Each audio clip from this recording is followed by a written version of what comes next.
So hello students and जय Hind students. स्वागत है सभी का स्टडी प्रीचर्स पर। दोस्तों आज की इस वीडियो में हम बात करेंगे सैनिक स्कूल एग्ज़ाम की।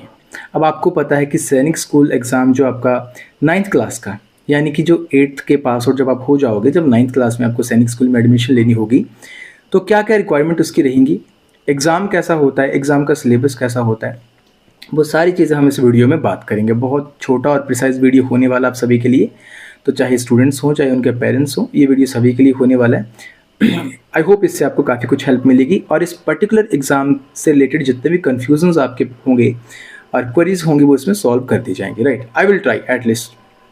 तो इस एग्ज़ाम की बात करें, आपको पता है 6 के लिए होता है और 9th के लिए होता है, यानी कि 8th पास आउट चाहिए आपकी और 9th में आपको एडमिशन उसमें मिलेगा। अब इसके लिए आपको पता ऑल इंडिया एग्ज़ाम होता है, बहुत कंपटीशन होता है इसमें भी, और एग्ज़ाम का जो लेवल है वो बहुत ज़्यादा टफ है। ठीक है, मैंने इस एग्ज़ाम के लिए पढ़ा के रखा है ऑफलाइन भी, तो अभी मैं फर्स्ट टाइम ऐसा हो रहा है कि मैं ऑनलाइन इस पर शिफ्ट करने जा रहा हूँ। एंड यस, मैं थोड़ा सा इन्फॉर्म आपको कर दूं कि बैच 1 सितंबर से स्टार्ट हो जाएगा, लेकिन कोई बात नहीं, उसके बारे में बात करते हैं। पहले जानते हैं कि इस एग्ज़ाम में है क्या पर्टिकुलरली। ठीक है दोस्तों, तो यार इस एग्ज़ाम की अगर हम बात करें यहाँ पे, तो 9th क्लास के लिए होगा आपका एग्ज़ाम ये, right, for the 9th class. और इसमें टोटल आपको क्या देखने को मिलेगा, आपको देखो एग्रीगेट, जो मिनिमम एग्रीगेट मार्क्स आपको 40% लेने पड़ेंगे। कितने? 40% मार्क्स आपको यहाँ पे एक्वायर करने पड़ेंगे, या एग्रीगेट का मतलब होता है टोटलिटी में। ठीक है, अब यहाँ पे आपके पास कितने सब्जेक्ट्स होंगे टोटल दोस्तों? 5 सब्जेक्ट्स होंगे। मैथमेटिक्स रहेगा, इंटेलिजेंस रहेगा यानी कि जो आपकी जनरल रीजनिंग होती है, जनरल इंग्लिश रहेगा, ग्रामर इसमें आता है, ठीक है, और जनरल साइंस रहेगी और सोशल साइंस रहेगी इसमें। ये सब सब्जेक्ट इसमें आएंगे, तो टोटल सब्जेक्ट हो गए हमारे 5। सबसे ज़्यादा अगर आप पूछो कि क्वेश्चंस कौन से सब्जेक्ट के आते हैं, तो 50 क्वेश्चंस आते हैं मैथमेटिक्स के, राइट। और उसमें 4 नंबर का हर एक क्वेश्चन रहेगा, टोटल 200 मार्क्स बन जाते हैं। बाकी 25 क्वेश्चन आएंगे और इसमें 2-2 नंबर के जो है वो सारे आपके क्वेश्चंस रहेंगे, राइट। तो ये टोटल मिला के ये चारों के चारों 200 मार्क्स बनाते हैं। इट मीन्स टोटल हमारे पास मार्क्स हो जाते हैं 400 इस एग्जाम के। टोटल क्वेश्चंस 150 क्वेश्चंस हो जाते हैं। टाइम आपको 180 मिनट्स मिलेंगे इसके लिए, ठीक है, यानी कि 3 आवर्स मिलेंगे। तो दोस्तों अब थोड़ा सा बात कर लेते हैं कि ये एग्ज़ाम होता कब है। देखो, ये एग्ज़ाम बेसिकली अगर आपका कंडक्ट होएगा जनवरी में। कब होएगा? जनवरी में। अब जैसे 2026 के लिए होगा तो जनवरी 2026 में होगा। आप मान के चलो कि 2nd या 3rd संडे को ये एग्ज़ाम कंडक्ट करवाया जाएगा जनवरी मंथ 2026 में। ये 2 इंपॉर्टेंट डेट्स जो कि आपको ध्यान में रखनी है। बाकी इसमें होगा क्या कि अभी जो सितंबर में, ठीक है, अब अगस्त एंड होने वाला है, सितंबर में आप एक्सपेक्ट कर रहे हो इसके बारे में नोटिफिकेशन आ जाएगी, राइट। तो तब आपको पूरा पता इसके बारे में चल जाएगा, पूरे शेड्यूल के बारे में पता चल जाएगा। चलो मान के चलते हैं अभी अगस्त जो है वो एंड होने वाला है, तो अगस्त को तो निकाल दो, ठीक है, अगस्त को एलिमिनेट कर दो। तो टोटल आपके पास मंथ्स कितने बच रहे हैं? सितंबर, राइट, अक्टूबर, देन नवंबर, देन दिसंबर। यानी कि ये 4 मंथ्स जो हैं आपके, ये क्रूशियल मंथ्स हैं आपके लिए दोस्तों। This 4 months are very much crucial to you guys. यही आपकी प्रिपरेशन को डिसाइड करेंगे, या मैं बोल सकता हूं कि आपके एग्जाम में आप कैसा स्कोर करोगे, ये 4 मंथ्स जो अभी डिसाइड करेंगे। जनवरी को भी मैं इसलिए इंक्लूड नहीं कर रहा हूं, क्यों? क्योंकि थोड़ा सा हबड़ा दबड़ी में निकल जाएगा। आपको एडमिट कार्ड चाहिए होंगे, आपको थोड़ा और भी बहुत सारी चीज़ों को, स्ट्रैटेजी को बनाना पड़ेगा, राइट। अगर तो आपके पास इसमें भी हो सकता है, अगर 2 वीक्स आपके पास मिल जाए तो 1 हफ्ता तो पढ़ाई में, 1 हफ्ता तो आपका ऐसा निकल जाएगा। तो मैं अभी अगस्त का और जनवरी को इंक्लूड नहीं कर रहा हूँ। तो अगर मैं 4 मंथ्स को इंक्लूड करूँ, सितंबर, अक्टूबर, नवंबर, दिसंबर, तो यही क्रूशियल मंथ्स आपकी प्रिपरेशन में रहेंगे दोस्तों, राइट। चलिए, तो अब इसकी स्ट्रैटेजी क्या होगी एग्जाम के लिए, वही पर्टिकुलर इस वीडियो में हम बात करने वाले हैं। इसलिए मैंने सोचा कि आप लोगों के साथ ये वीडियो साझा करा जाए। आई होप जिनको इसके बारे में आइडिया नहीं होगा तो उनको एक आइडिया मिलेगा एग्जाम के बारे में, राइट। नेगेटिव मार्किंग इसमें नहीं होती है, कोई नेगेटिव मार्किंग आपकी नहीं होगी। लेकिन इसमें होता है क्या है कि जब आपका रिटर्न हो जाएगा उसके बाद मेडिकल टेस्ट होता है, उसके बाद डीवी होता है। डीवी माने कि डॉक्यूमेंट वेरिफिकेशन, राइट। चलो अब जंप करते हैं इसके सिलेबस के बारे में। जरा एक बार सिलेबस की तरफ नज़र करते हैं, लेकिन उससे पहले दोस्तों मैं थोड़ा सा बताता हूँ कि जो मेरे पास ऑनलाइन कोचिंग कर रहे हैं स्टूडेंट्स, ठीक है, ऑफलाइन कोचिंग जो कर रहे हैं स्टूडेंट्स अभी, सॉरी ऑनलाइन कोचिंग कर रहे हैं, तो ये मेरे कुछ मैंने स्क्रीनशॉट यहाँ पे लगाया हुआ है कि किस तरीके से आपको ऑनलाइन लेक्चर्स प्रोवाइड करे जाते हैं, ठीक है। वो आप यहाँ पे देख सकते हो कि यहाँ पे मैं साउथ अफ्रीका के सॉरी अफ्रीकन कॉन्टिनेंट के बारे में पढ़ा रहा हूँ यहाँ पे। तो ये इसका फिजिकल मैप है, ये इसका पॉलिटिकल मैप है। तो ये सब इन्फॉर्मेशन आपको इस तरीके से प्रोवाइड करवाई जाती है, बहुत अच्छे तरीके से आपको नोट्स मिलेंगे, आपको अच्छे तरीके से समझाया जाएगा, हर एक डाउट को क्लियर करवाया जाएगा।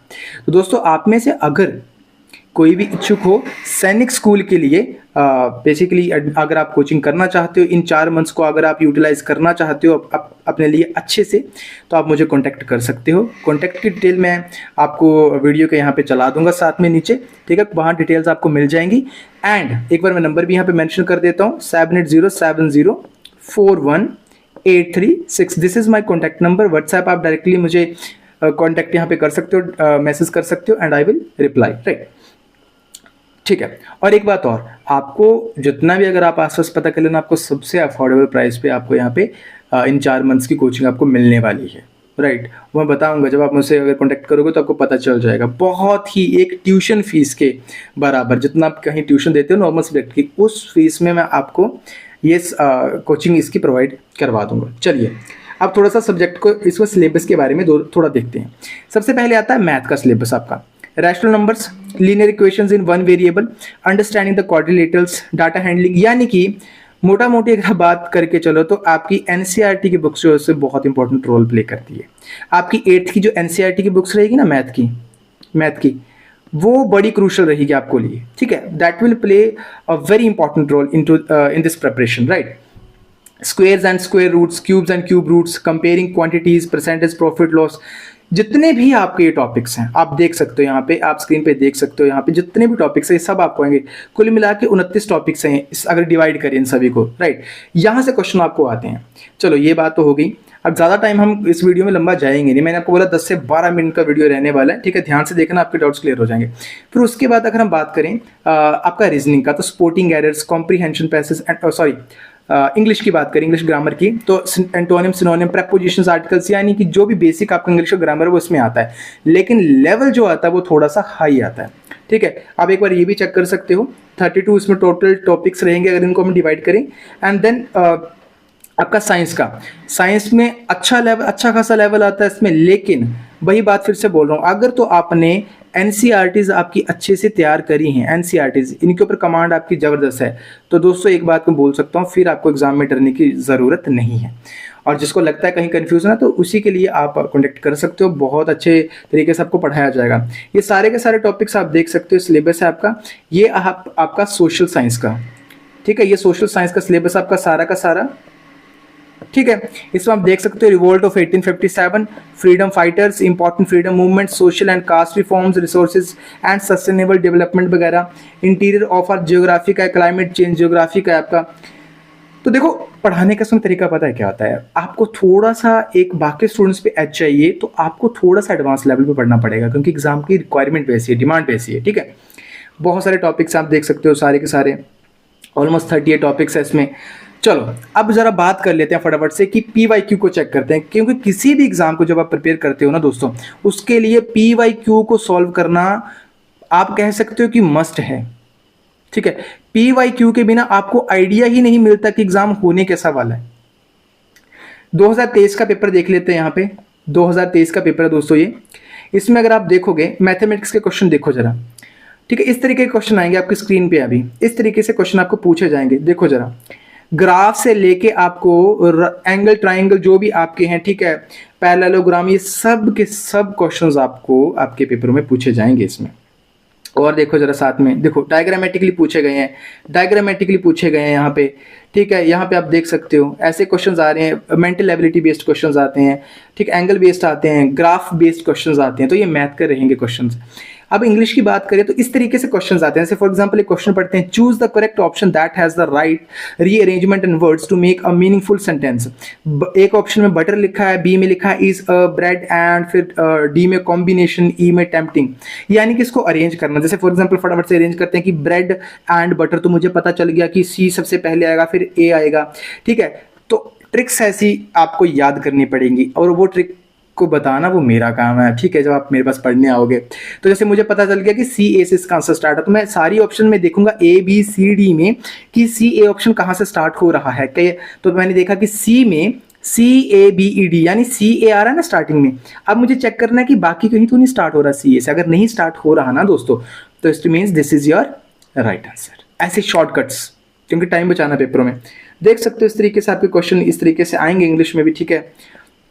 कॉम्प्रीहेंशन एक बड़ा इंपॉर्टेंट रोल प्ले करता है। देखो यहाँ पे भी कॉम्प्रीहेंशन आपको आए हुए हैं, ठीक है। और अब बात कर लेते हैं थोड़ा जनरल साइंस की। जनरल साइंस की अगर हम बात करें दोस्तों, तो यहाँ पे तुम देख सकते हो क्वेश्चंस को, कितने लंबे लंबे क्वेश्चंस पूछे हैं आपको। ये बड़े एग्जाम्स की तरह क्वेश्चन पूछे जाते हैं। इनफैक्ट मुझे तो ये लगता है, मैंने आर्मी, पुलिस भर्ती, पटवारी वगैरह को भी पढ़ाया हुआ है, तो उनका पेपर मुझे इजी लग रहा है। जब मैंने ये पेपर देखा, इनका पेपर मैं देखता हूँ, तो मुझे वो पेपर आसान लगता है कि उसका लेवल कम है, क्योंकि इसमें भाई आपको कंसेप्चुअल क्लैरिटी चाहिए। उसमें तो वन लाइनर आते हैं सिंपली, ठीक है।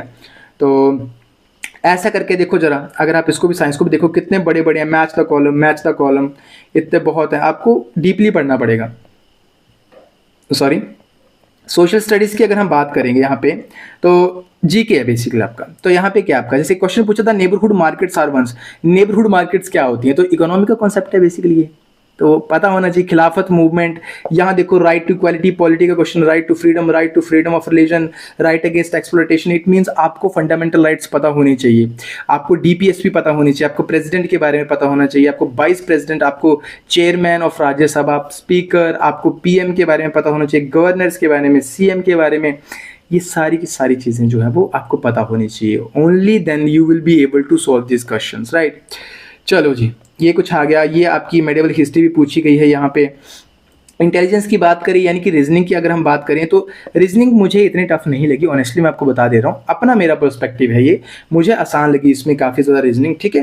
तो ऐसे क्वेश्चन रीजनिंग के आपके रहने वाले हैं दोस्तों। तो इस तरीके से आपका ओवरऑल पेपर एग्जाम जो है वो ये रहने वाला है, ठीक है। चलो, ये तो था इस पेपर के बारे में। अब हम बात कर लेते हैं कुछ इंपॉर्टेंट पॉइंट्स की, जो मैं आपको यहाँ पे बताना चाहता हूँ दोस्तों। कुछ इंपॉर्टेंट पॉइंटर्स की अगर हम बात करें इस पेपर के से रिगार्डिंग, ठीक है। तो पहली बात मैंने आपको बताई कि आपको ये सारे सिलेबस 5 के 5 सब्जेक्ट्स में खुद कवर करवाऊंगा। तो ऐसा है नहीं कि मैं किसी को बोलूं तो आपको समझ ना आए। और अगर मैं वही बोला, आप इस नंबर पे कांटेक्ट करो, नंबर मैं मेंशन कर रहा हूँ यहाँ पे, नंबर को आप नोट करो। आपको डेमो लेक्चर के लिए आप मुझे कॉन्टैक्ट कर सकते हो, ठीक है। डेमो लेक्चर्स के लिए आप मुझे कांटेक्ट कर सकते हो। आपको पता चल जाएगा आपको किस लेवल पे पढ़ाया जाएगा, किस लेवल पे नहीं, आपको खुद पता चल जाएगा आपको समझ आ रही है या नहीं आ रही दोस्तों, ठीक है। दूसरी बात मैं अपने बारे में बता दूं, मैं ये बोल सकता हूं कि अच्छा हैंड है मेरा डिफेंस के एग्ज़ाम में, डिफेंस की प्रिपरेशन में, चाहे वो CDS हो, FCAT हो। सो मैं इस चीज़ के लिए तो आपको एक ट्रस्ट दिला सकता हूँ कि आपके जो बच्चे हैं या तो उनको बहुत अच्छा यहाँ पे मटेरियल प्रोवाइड करवाया जाएगा। और मेरा पिछले लगभग फॉर ऑलमोस्ट 5 ईयर्स मैं इसी कोचिंग इंडस्ट्री में काम कर रहा हूँ, ठीक है। तो मैं जानता हूँ एग्ज़ाम किस तरीके से आता है, क्या चीज़ें इसमें आपको करवाई जानी चाहिए। दूसरी बात, अगर आप प्राइजेस की बात करते हो, आपके जो 4 मंथ का ये रहेगा, तो देखो सबसे बड़ी बात है, मैं आपसे ऐसा नहीं बोलूँगा कि इतने पैसे इकट्ठा जैसे एक चार्जेस कर लेते हैं, नहीं, मैं आपको पर मंथ फीस पे पढ़ाऊँगा, लाइक ट्यूशन बेसिस, राइट। एक बेसिक तरह से पढ़ाया जाएगा ट्यूशन की तरह। तो उसमें चीज़ें आपकी क्या रहेंगी, यू हैव टू पे पर मंथ, एंड बहुत ही मिनिमलिस्टिक फीस मैं आपको बता देता हूँ, ठीक है। लगभग क्या ऑलमोस्ट 1000 पर मंथ आपको इस फीस पे जो है वो पढ़ाया जाएगा दोस्तों। तो मुझे नहीं लगता यार 1000 से ज़्यादा 1200-1500 तो आजकल नॉर्मल सब्जेक्ट्स की ट्यूशन फीस ही ले लेते हैं टीचर्स। तो ये तो कोचिंग की बात है, अगर इस पर इतना अफोर्डेबल पे आपको करवाया जा रहा है, तो इट मीन्स आपको करना चाहिए। और ऐसा नहीं है कि मैं आपको वर्थ नहीं दूंगा, उतना लेवल नहीं होगा कंटेंट का। मैंने स्क्रीनशॉट आपको दिखाया, आप डेमो लेक्चर भी खुद लगा सकते हो, आपको खुद पता चल जाएगा, ठीक है दोस्तों। आई होप आपको इस चीज़ के बारे में क्लियर हुआ होगा। फिर भी आपका कोई डाउट है तो आप मुझे कमेंट सेक्शन में बता सकते हो, एंड मैं कोशिश करूँगा अपनी तरफ से हेल्प करने की। So thank you so very much and have a great day. Jai Hind.